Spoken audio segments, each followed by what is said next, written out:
I'm just going to share the lessons that we have seen in the West, for instance, in the last 10 years, that how Korea can actually pick them up and just deploy them straight away because they move forward quickly because we have AI risk now we're talking about. So we can skip a few steps and move forward that way and see how we do that. Okay, let me just quickly.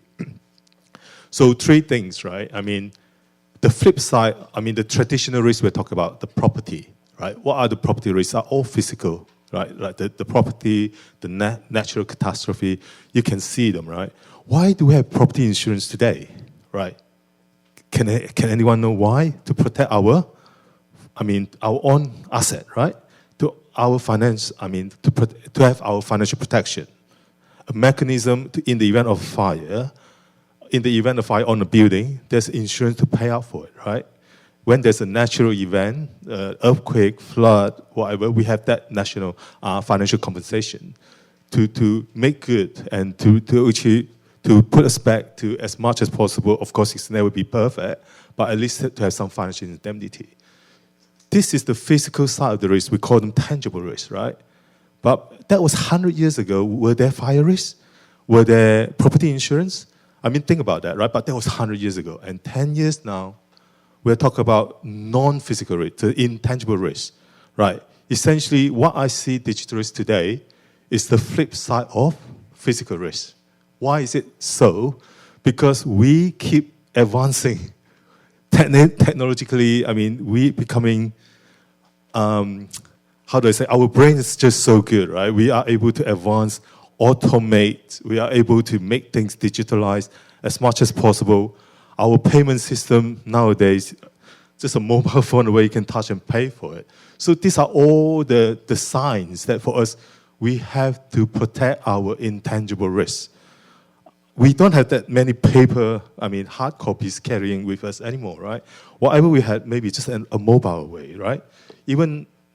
So that's what we're saying is we need to design something that have a mechanism to protect ourselves as soon as possible before a big disaster affecting everyone. Unfortunately, we are human beings. We always learn for lessons.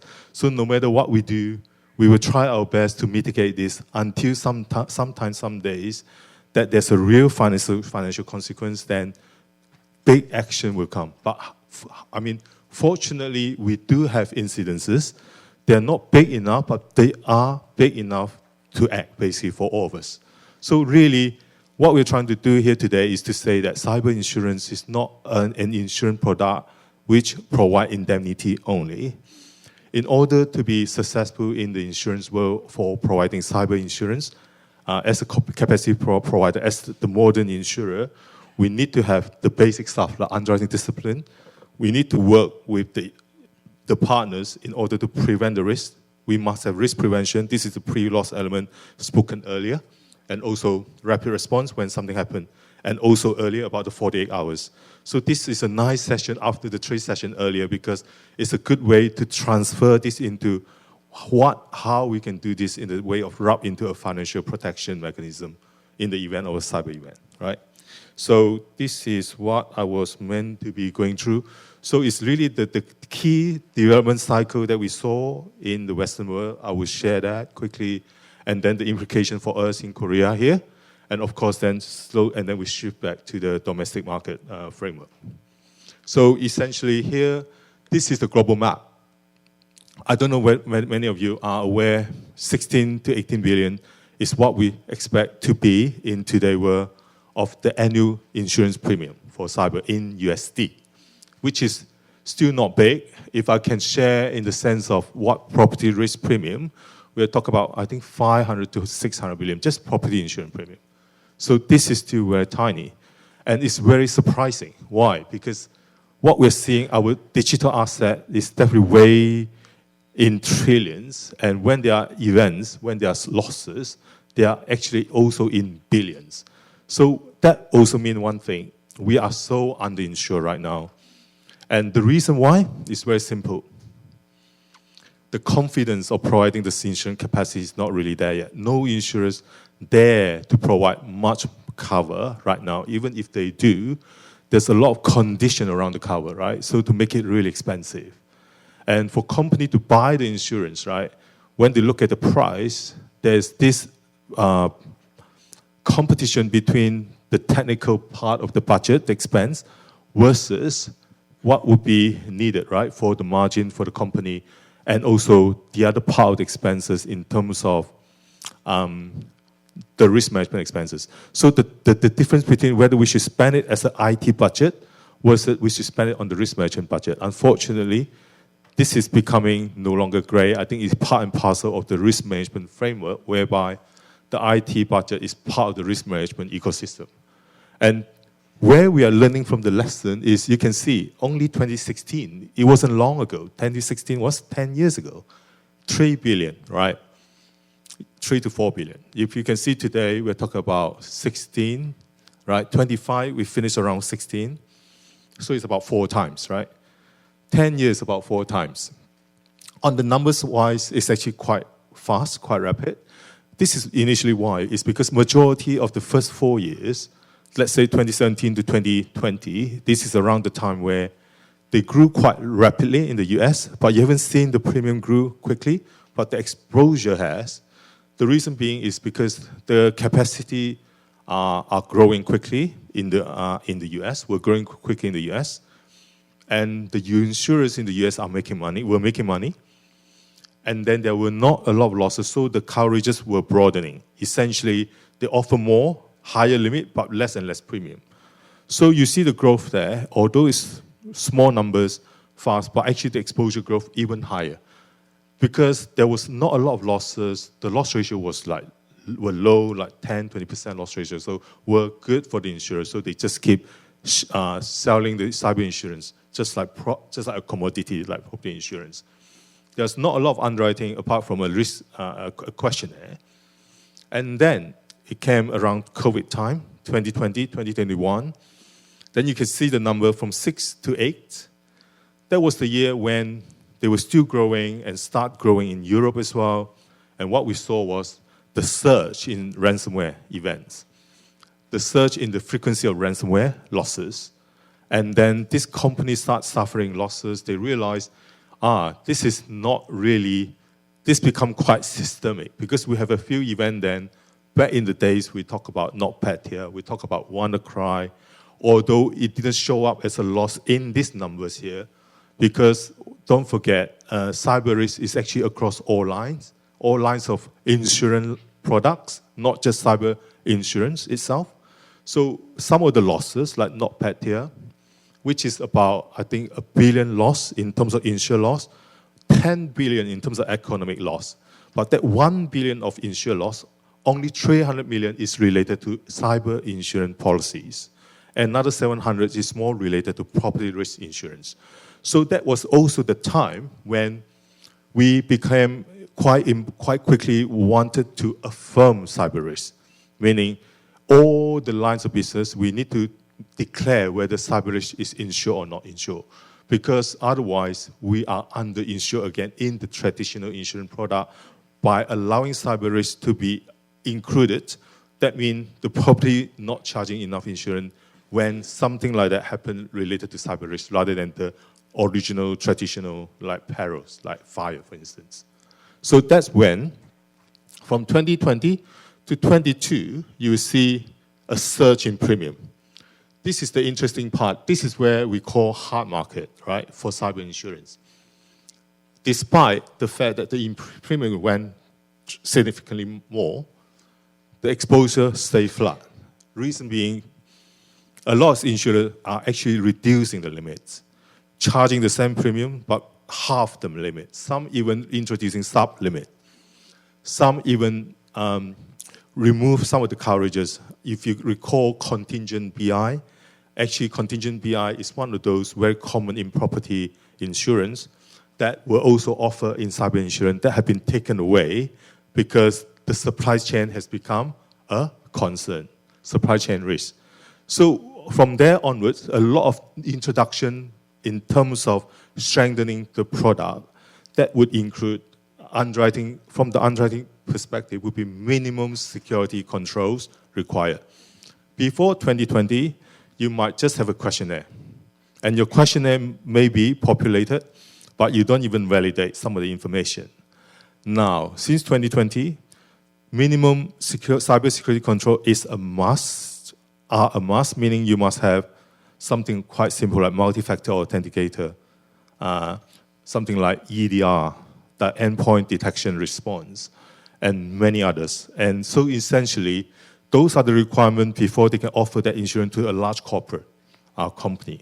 And they would do risk survey as well. They would do interview with the CISO, with maybe even the board members to understand their protocol, their awareness of the risk, and what are the training they have for their staff members. So it's no longer just another insurance product. They want to understand what are the procedure in the company, what are the ERM, the enterprise risk management protocol, including cyber risk element awareness in the company so that every single person knows what they're doing when they click an email. Like just now you're showing the phishing. Whether the email should be clicked or should be sent to the IT department just for prevention reason, so on and so forth. So these are becoming an ecosystem. And also, the insurers are working very closely with the partners, the partner we're talking about, not just the legal firms, not just the cybersecurity firm, also the responses as well. Although we still don't have many yet, because none of the insurers will have the capabilities to have all these offering or solutions, but they will partner with all of them. They will have the partner ready so that they can deploy them at one go when something like this happens. Because as mentioned, the first 48 hours is key.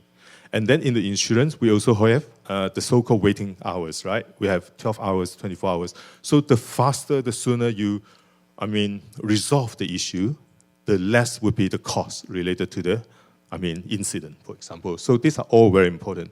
So this is where you see we are, so to speak, US is the biggest, 60+%, and then we have the Europe. Europe side is 20+, but it's actually the fastest growing right now, but followed by APAC. APAC in total, Asia, Australia, about 10%. But actually this 10% is quite a good number already. Even a few years back, it's still 6-7%.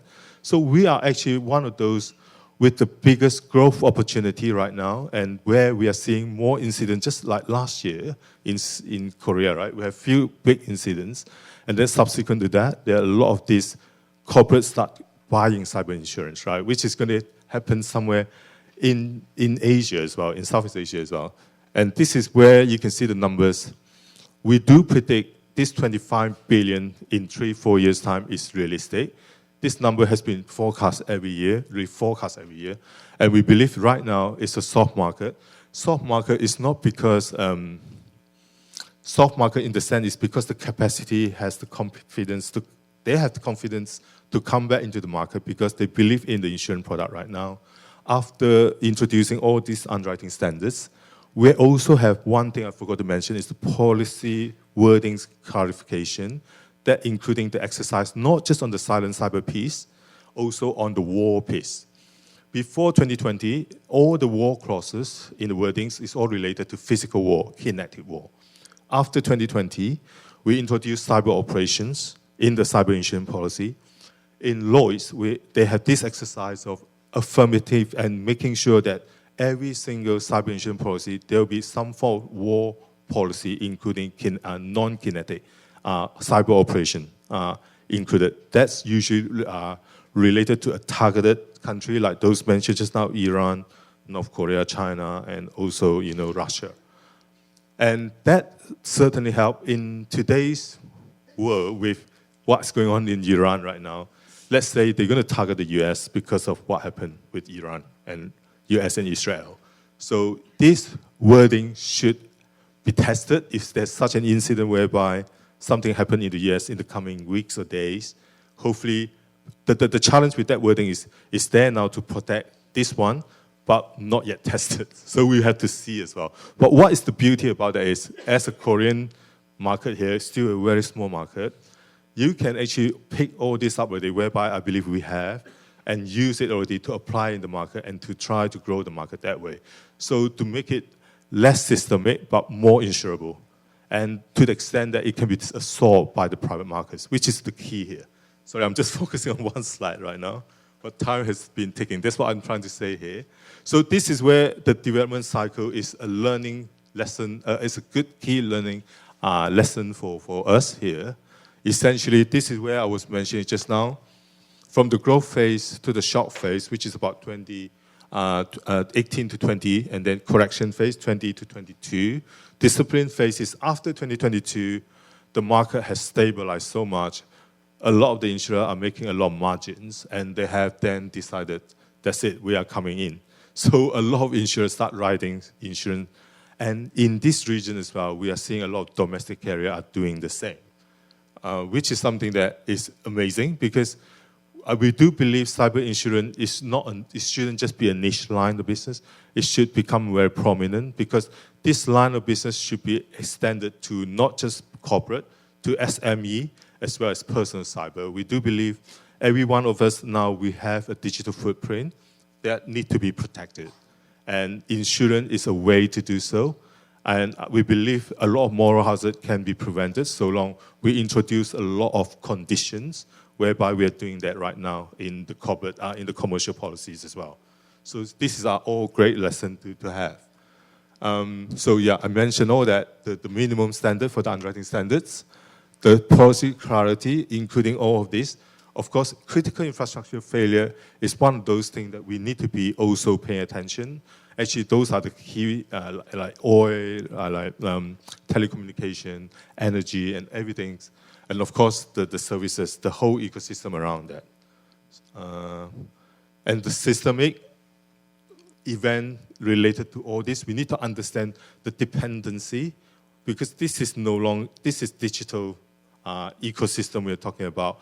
What we are doing, they're all linked, right? Whether you're using a Samsung Pay, a Microsoft Teams, a payment system like Apple Pay, or a cloud or EDR or MSP, something like CrowdStrike, for instance, they're all linked. Something happened to all this connection, that means we are affected. Some of us will be affected. Many companies will be affected. So this is something that we need to understand and model correctly. That means as an insurance company also, if we embark into this cyber insurance journey, we need to understand our accumulation. This is very important.